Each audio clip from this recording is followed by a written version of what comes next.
María Skłodowska, Manja, Marie Curie y Madame Curie, 4 personalidades en una sola persona. Un mito, la científica más famosa de la historia, la primera en casi todo, pero para muchos un personaje triste y aburrido. Nada más lejos de la realidad. Marie tuvo una vida intensa y apasionada en la que tuvo que luchar contra una sociedad opresiva, intensamente injusta y discriminatoria, especialmente contra las mujeres. Y luchó contra todo eso con su prodigiosa inteligencia, magníficamente desarrollada y con su inmensa capacidad de trabajo, pero sobre todo con su inagotable fuerza de voluntad, que le llevó a enfrentarse y superar todas las dificultades que a ella, como a todos nosotros, le planteó la vida. Sin duda, un personaje ejemplar del que podemos aprender mucho sobre responsabilidad, solidaridad y generosidad, algo muy escaso en nuestros días. Ahora va el profesor de Ciencias del Mundo Contemporáneo y nos manda a hacer un trabajo de Marie Curie. Se dice Madame Curie, creo que era francesa. Vaya rollo, ¿quién es esa? En clase han dicho que fue la inventora de la radio. Pues mi madre me dijo que el inventor de la radio era Luis del Olmo. ¿Y qué hacemos? ¿Copiar de Wikipedia y esos sitios? Pues como siempre. Ok, seguro que no se da cuenta. Mírala tú que yo me estoy quedando sin datos. Ya empezamos mal con la mierda de la Wikipedia. El profe ha dicho que era polaca y aquí pone que nació en el Imperio Ruso el 7 de noviembre de 1867. Igual hay que mirar otras páginas. Aunque todos me conocéis como Marie Curie, mi nombre real es María Skłodowska. Nací en Varsovia. A mí siempre me gustó decir que era polaca. Aunque no existiera como tal, Polonia siempre fue mi patria. Vamos a decir que nació en Varsovia. Y ya está. Igual es que los rusos los invadieron. Los rusos son muy de invadir. Y como siempre andan gritando, pues imponen.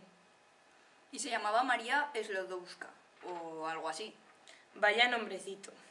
Como lo fácil que es llamarte García o Martínez.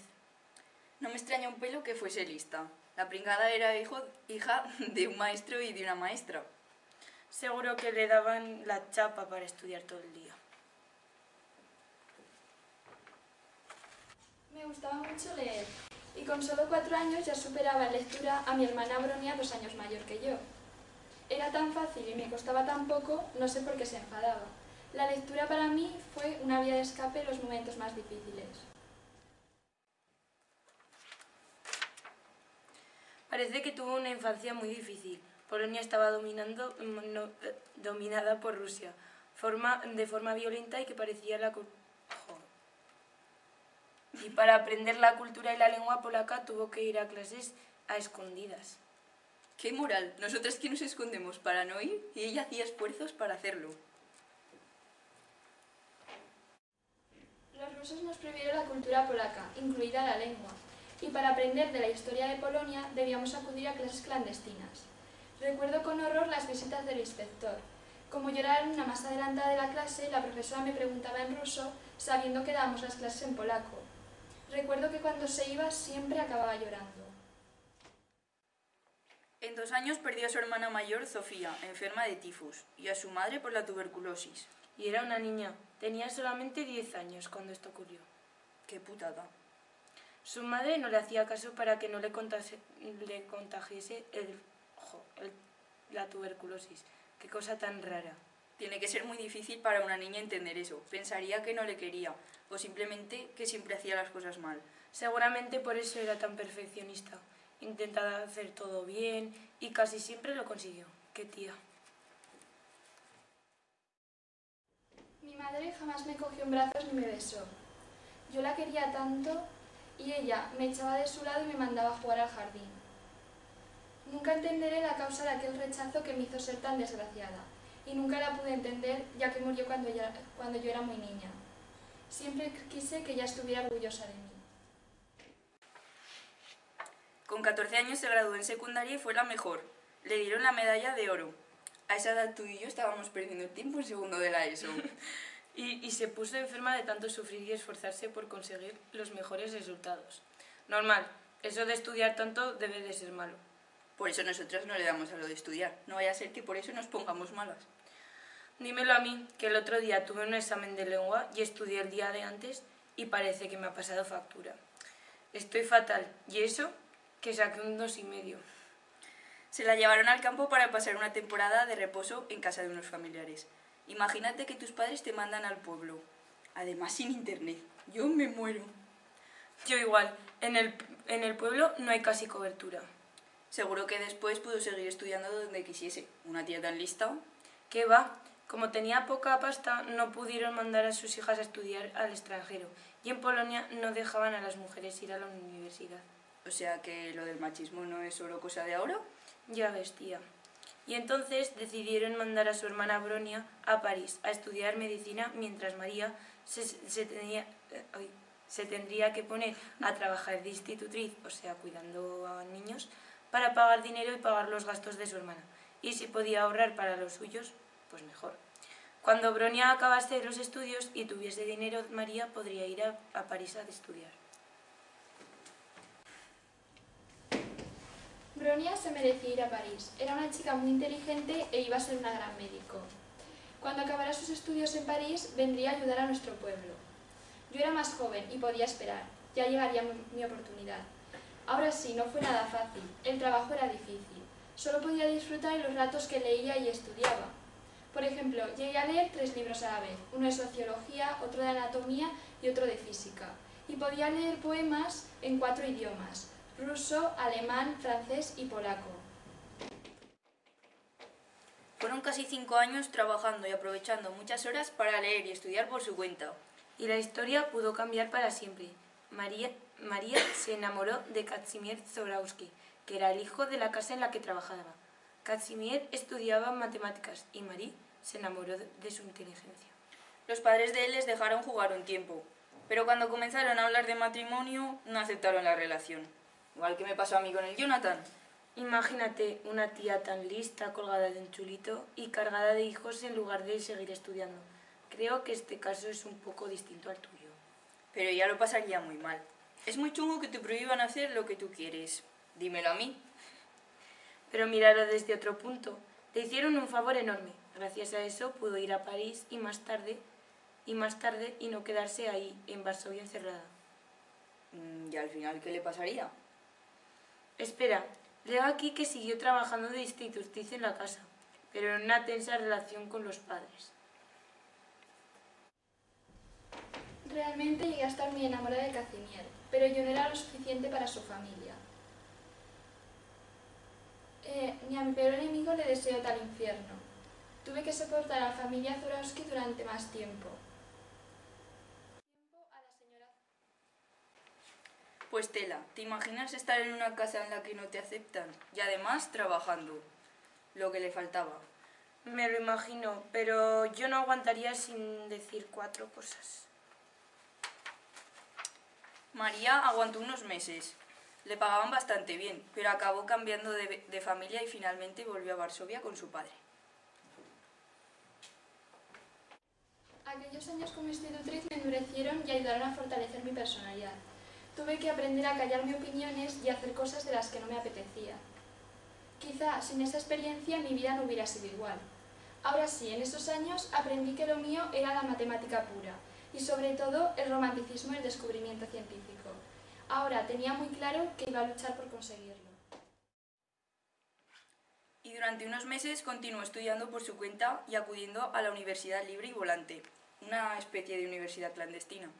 Acudía a practicar cuando el laboratorio estaba vacío, casi todas las noches y los domingos, en un lugar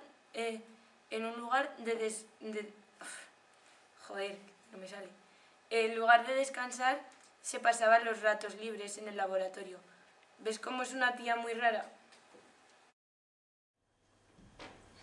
Recuerdo con gran emoción mis primeras experiencias en el laboratorio del Museo de la Agricultura y la Industria. Allá realizaba mis primeros ensayos, simulaba los primeros experimentos leídos en libros y hacía mis primeros experimentos. Sobre todo hubo accidentes y aciertos. Hubo fallos, éxitos y accidentes. pero sobre todo aprendí que la investigación en el laboratorio es lenta, incómoda, pero llena de satisfacciones. Finalmente, en 1891 pudo ir a París. Fue un viaje en tren, en cuarta clase, durante 3 días. Previamente había enviado su colchón y un baúl con las cosas más esenciales para evitar gastos innecesarios. Vaya movida, 3 días en un tren. Al final pudo cumplir la primera parte de sus sueños. Se lo merece. Y que lo digas, claro que se lo merece. Estuvo casi 5 años esperando para poder ir a estudiar. Y no, se le quitaron las ganas. Por fin inicié mi viaje a París con 24 años. A esa edad ya era un poco tarde para estudiar, ya que Einstein, Marconi y Rutherford ya estaban investigando y estaban a punto de comunicar sus experimentos. Recuerdo mi llegada a París con una mezcla de ilusión y miedo. Yo salía de mi país y llegaba a una gran ciudad que no conocía. En la Universidad de la Sorbona había 1.800 estudiantes y solamente 23 eran mujeres. Eso debe ser un porcentaje muy pequeño.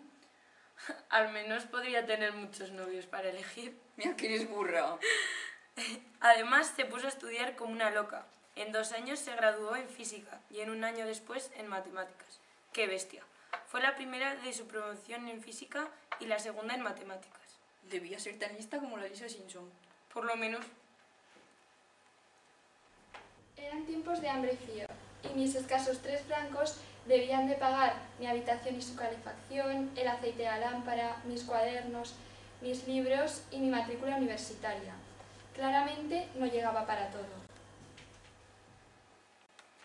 Tenía poco dinero y vivía solamente para estudiar. No gastaba casi nada en carbón, ni se compraba ropas nuevas, y en algunos lugares dicen que casi no comía. ¿Hay mujeres que pueden vivir sin ropa nueva? Eso dicen, pero creo que es un mito. No está comprobado.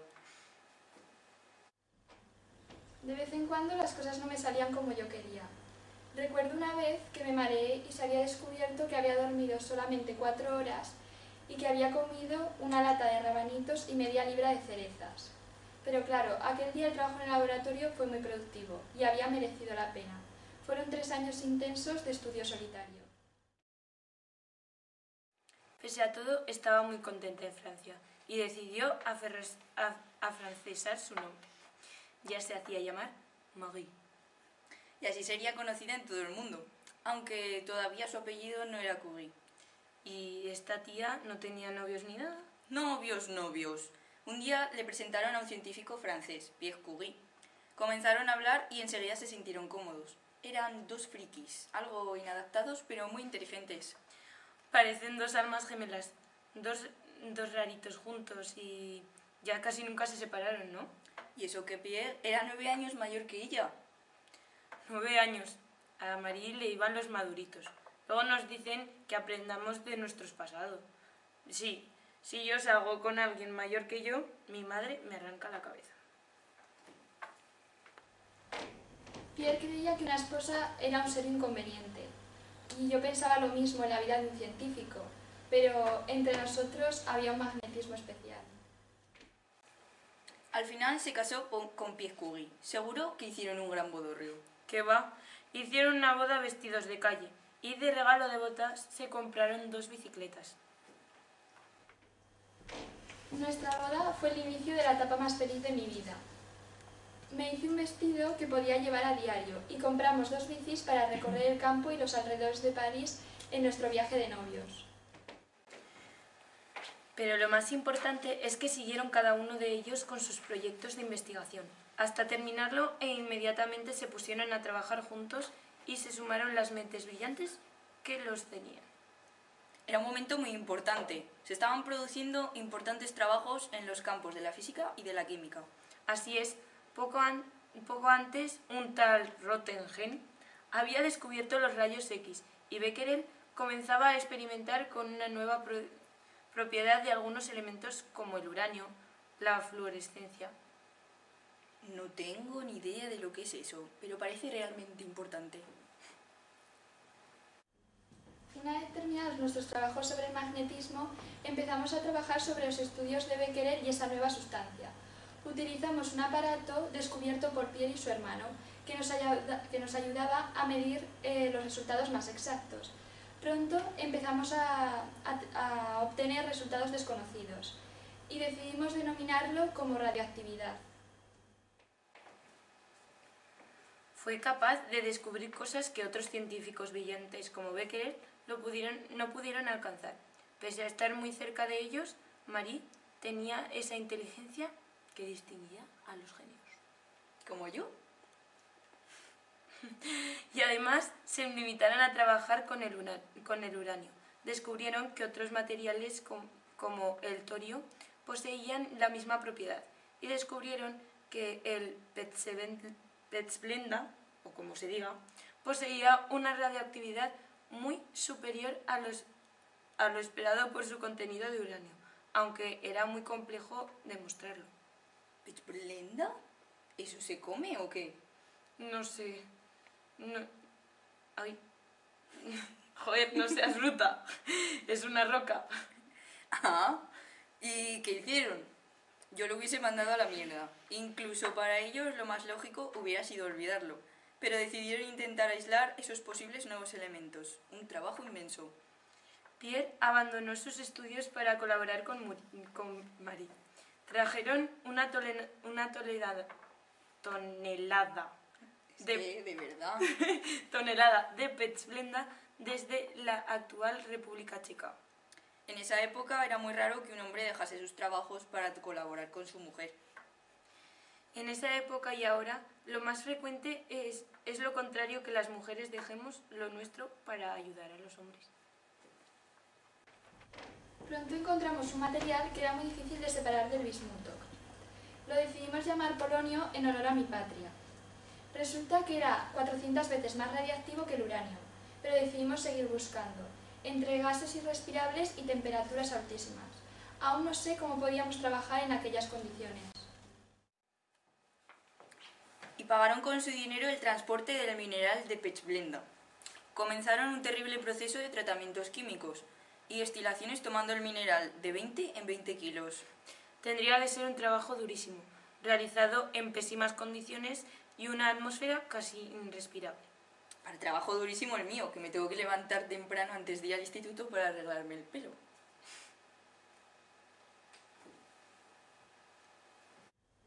Fueron tiempos muy difíciles. Pese a la dureza del trabajo, Pierre y yo hacíamos una pareja perfecta. No nos importaba trabajar muchas horas ni hacerlo en condiciones infrahumanas. Mientras seguían buscando ese extraño elemento desconocido, hicieron otros grandes avances, como la radiactividad inducida y los rayos alfa, beta y gamma. Y seguían moviendo cientos de kilos de Petzblenda para intentar aislar unas migajas de esa sustancia extraña. ¡Qué coñazo tanta roca!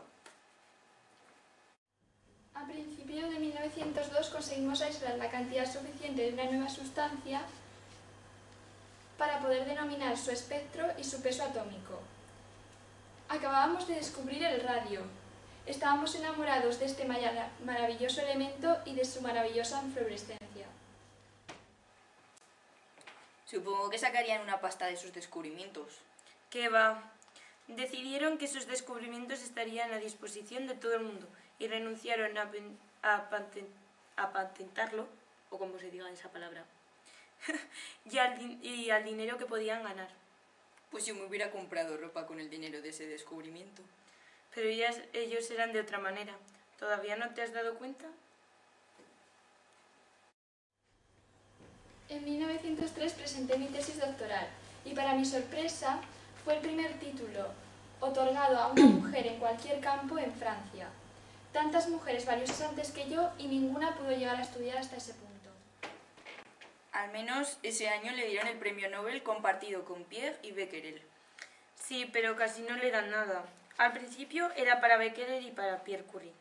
Pierre solicitó que incluyesen a Marie, que había realizado la mayor parte de los trabajos, y lo hicieron, pero repartieron el premio económico entre los dos, la mitad para Becquerel y la otra mitad para los Curie.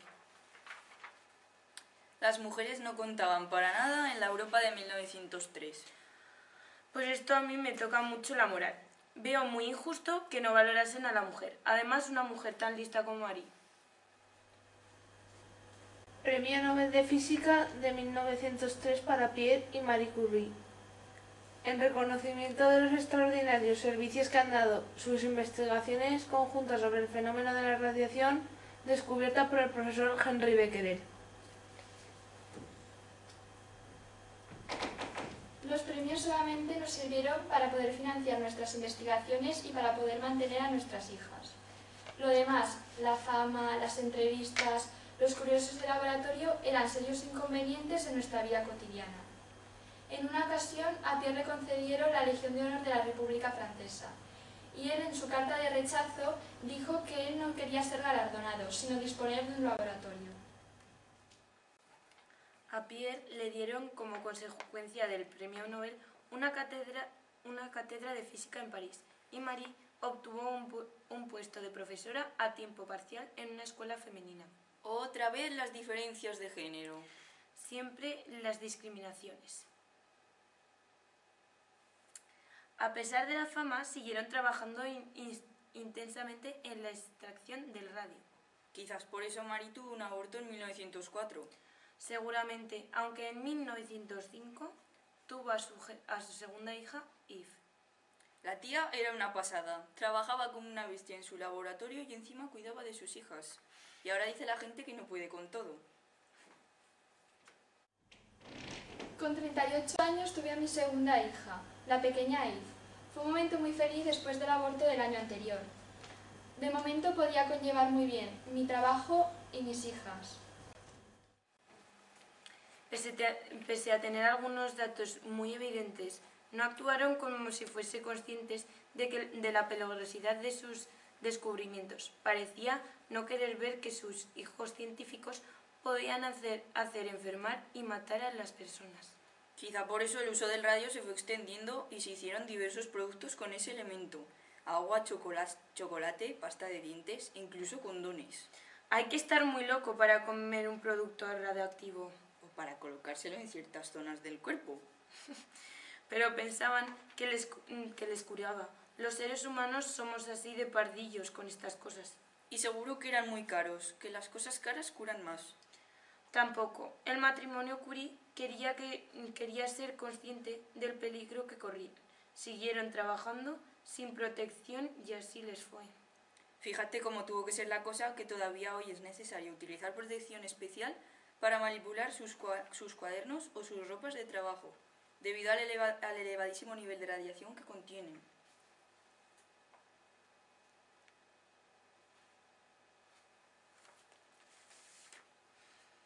Todo parecía marchar bien. Eran científicos de éxito, habían dejado atrás sus problemas económicos y tenían una familia con 2 hijas.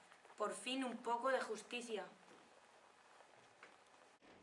Mi pobre Pierre llevaba un tiempo encontrándose débil, además de las quemaduras en las manos, los intensos dolores y el extremo cansancio. Yo intentaba que él descansara, pero él seguía empeñado en hacer sus actividades. Mi madre dice que la felicidad no dura mucho tiempo. Así fue. Pierre murió atropellado por un carruaje de caballos en abril de 1906. ¡Qué faena! ¡Qué mala suerte tuvo la pobre a lo largo de toda su vida! Cuando me lo dijeron no podía creerlo. Una sensación de irrealidad y de vacío me invadió. ¿De verdad Pierre estaba muerto? Lo habíamos hablado y habíamos acordado una vida eterna juntos. De repente, una vida feliz pasó a ser una auténtica tortura, pero pronto me di cuenta que debía de seguir luchando por mis hijas y por mi trabajo. Al morir su marido, les dieron algunas de sus clases y el 5 de noviembre de 1906 se convirtió en la primera mujer en dar clases en la Sorbona. La Sorbona, tonta. Perdón, está claro que era una pionera. Sin embargo, la discriminación continuaba. En 1911 le rechazaron una candidatura para ingresar en la Academia Francesa de Ciencias. No sé qué le podría faltar, quizás tan solo el bigote. Pero también le pasaron cosas buenas. Fue la primera mujer en ganar 2 premios Goya, uno de física y el otro de química. Goya, no querrás decir premios Nobel. Ah, pues igual. No creo que viniese hasta España para que le diesen un premio de cine, y además que ni siquiera existía. El segundo premio Nobel supuso un auténtico calvario para mí.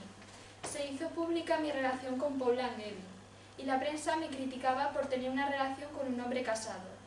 No querían saber o no sabían que él se estaba separando de su esposa. Tuvo muy mala suerte con los hombres. Pierre murió repentinamente y su relación con Paul Langevin solamente duró un año y supuso un escándalo de tal tamaño que casi les cuesta el segundo premio Nobel. La mujer de Langevin descubrió unas cartas cuando los dos estaban en una prestigiosa reunión de científicos, el Congreso Solvay. Las cartas llegaron a los periódicos más sensacionalistas, que debían ser como el programa Sálvame, de aquella época. Sí.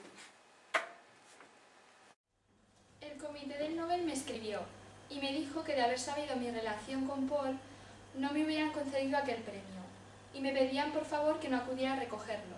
Ahora sí, yo les contesté que ese premio se otorgaba a mi valor científico y no por mi vida privada.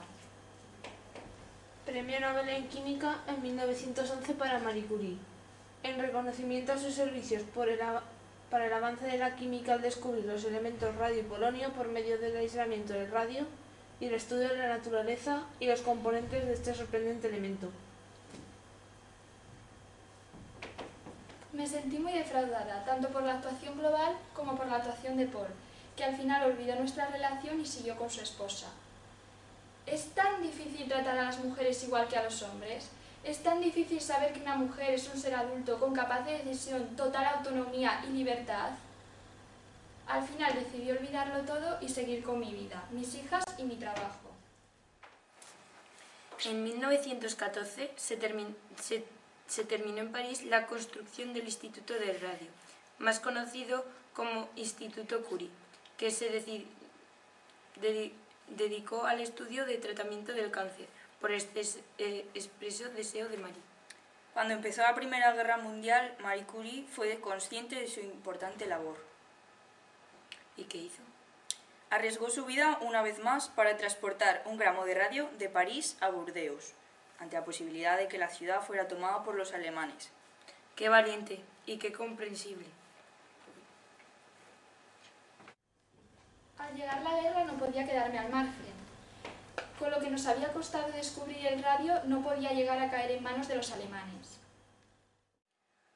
Además, al ver que no se utilizaban los rayos X en el frente de guerra, Marie instaló un aparato de rayos X en un camión Renault, con sus propias manos, convirtiéndolo en la primera unidad móvil de radiodiagnóstico de la historia. Y encima también sabía de mecánica. Al final fueron unas 20 unidades y les pusieron un nombre curioso, Petit Curie. Eso debe ser las pequeñas Curie, ¿no?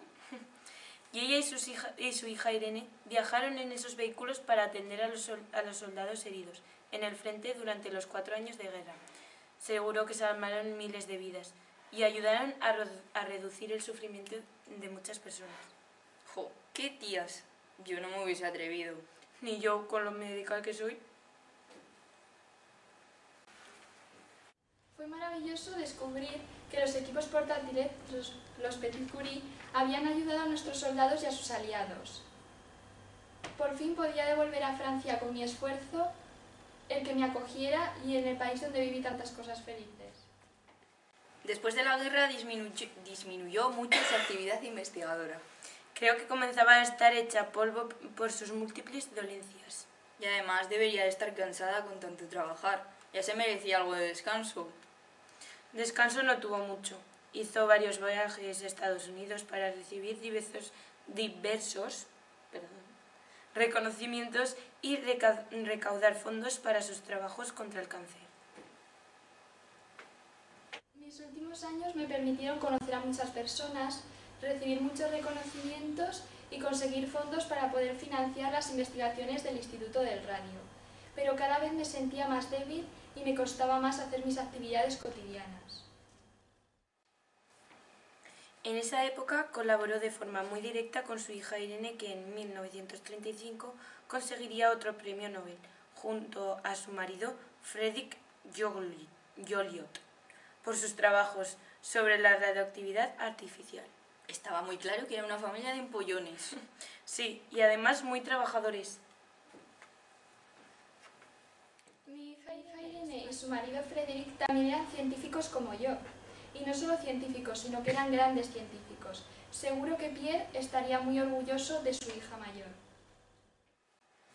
Al final murió en 1934.